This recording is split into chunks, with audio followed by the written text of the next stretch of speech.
Sir, Telangana BJP పార్టీలో ఒక కీలక పరిణామం చోటు చేసుకుంది సార్. వాళ్ళ dynamic leader MLA Raja Singh గారు అయితే ఇక ఈ పార్టీ వద్దు, మీరొద్దు అని చెప్పేసి దండం పెట్టేసి బయటకు వచ్చేసాడు. రాజీనామా లెటర్ ని కూడా కిషన్ రెడ్డి గారికి ఇచ్చి స్పీకర్ కి పంపాలని చెప్పేసి కూడా కోరారు. ఆ తర్వాత కొన్ని కామెంట్స్ కూడా చేశారు.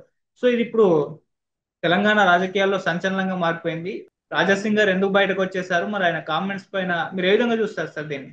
అంటే రాజా సింగ్ ఆయనకి ఒక పార్టీ రాష్ట్ర అధ్యక్ష పదవి కావాలి అనేటువంటి ఒక కోరిక ఉంది.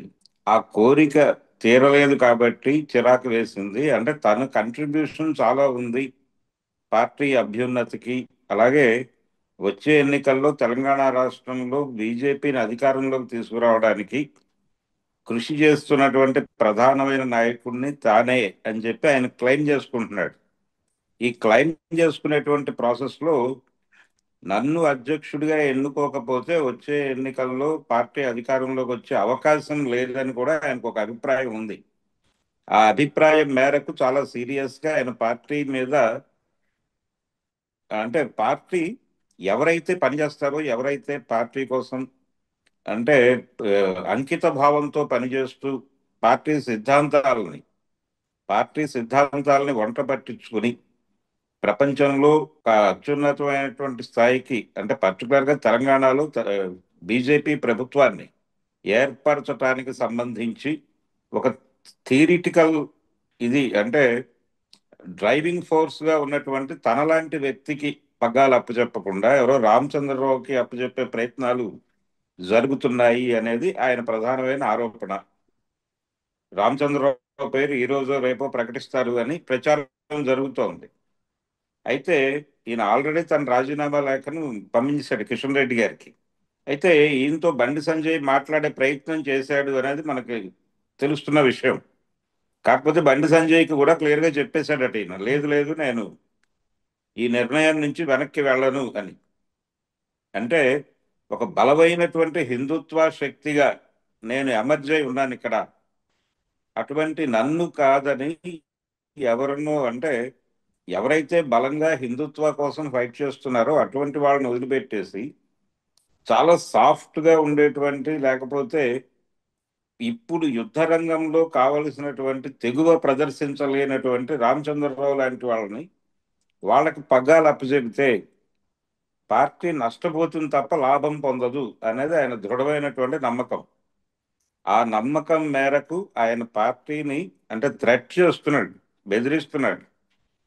నేను లేకుండా ఈ పార్టీ మనుగడ సాగించలేదు. నెంబర్ వన్, నన్ను అధ్యక్షుడిగా ఎన్నుకుంటే మాత్రమే ఈ పార్టీ వచ్చే ఎన్నికల్లో అధికారంలోకి వస్తుంది, లేకపోతే రాదు. లేదు, నాకంటే అగ్రెసివ్గా ఉండేటువంటి, నాకంటే క్రియాశీలకంగా ఉండేటువంటి, అంటే ఈయన క్రియాశీలకత్వం ఏమిటో చూసాం మనం. దాడులు చేయటం, అలాగే హిందుత్వ పేరుతో జనాల్ని రెచ్చగొట్టడం, చుట్టుపక్కల కమ్యూనిటీస్లో భయాందోళనలు కలిగించటం, ఇలాంటి కార్యక్రమాలన్నీ రాజాసింగ్ గారు చేశాడు. ఇట్లా యాక్టివ్గా ఉంచటం, అంటే కోర్ ఐడియాలజీని యాక్టివ్గా ఉంచేటువంటి నాలాంటి, నాకంటే అగ్రెసివ్గా ఉండేటువంటి వాళ్ళ ఎవరికైనా మీరు పదవిస్తే నాకు అభ్యంతరం లేదు.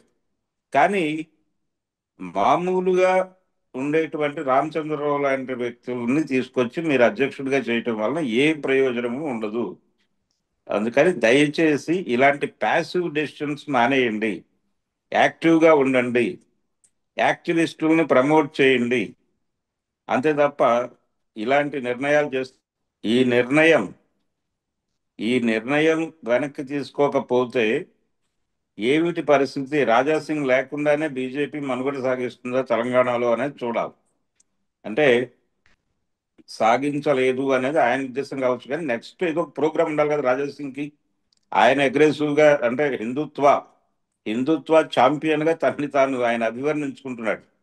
ఆ ఛాంపియన్షిప్ ఏ ప్లాట్ఫామ్ మీద నిలబడి చేస్తాడు? విశ్వ హిందూ పరిషత్తులో ఉంటాడా, లేకపోతే ఇంకెక్కడ ఉంటాడు? బజరంగ దళ, మరొక దళ, లేకపోతే రాజా సింగ్ దళని ఇంకోటి పెట్టుకుని అంటే సొంతంగా రాజకీయ రంగ ప్రవేశం చేస్తాడా చూడాలి. అంటే తెలంగాణలో హిందుత్వ జెండా ఎగరటం అనేది ఆయన నిర్ణయం అనుకుంటే, తెలంగాణ వరకు తను ఒక స్వతంత్రమైనటువంటి పార్టీ, స్వతంత్ర వేదికను ఏర్పాటు చేసుకుని ఎన్నికల్లో ఆ ప్రభావంతో గెలిచి పార్టీకి గుణపాఠం నేర్పించి తర్వాత తన దళాన్ని తీసుకొచ్చి పార్టీలో విలీనం చేయటం లాంటి కార్యక్రమాలు ఏవైనా ఉన్నాయా? ఉంటే అది వర్కౌట్ అయితే ఆయన ఉంటాడు. లేకపోతే ఆయన ఇప్పుడు మాట్లాడుతున్న ధోరణికి ఆయన్ని పూర్తిగా పార్టీ పక్కన పెట్టేటువంటి ప్రమాదం కూడా ఉంది. సో ఇప్పుడు రాజాసింగ్ భవిష్యత్తు ఏంటంటే, ఇప్పుడు బండి సంజయ్ గారు చెప్పినటువంటి మాటలు అంగీకరించి ఆయన తిరిగి పార్టీలోకి వచ్చే అవకాశం లేదని చెప్తున్నాడు. ఈ వేడి ఇంకో 2-3 రోజులు ఉంటుంది. ఆయన కోరిక పార్టీ అధ్యక్ష పదవి ఇవ్వలేదు అనేది అలిగాడు. ఈ అలక నిజమా కాదా? ఇది కేవలం అలక మాత్రమేనా, లేకపోతే ఏదైనా కార్యాచరణ ఉందా?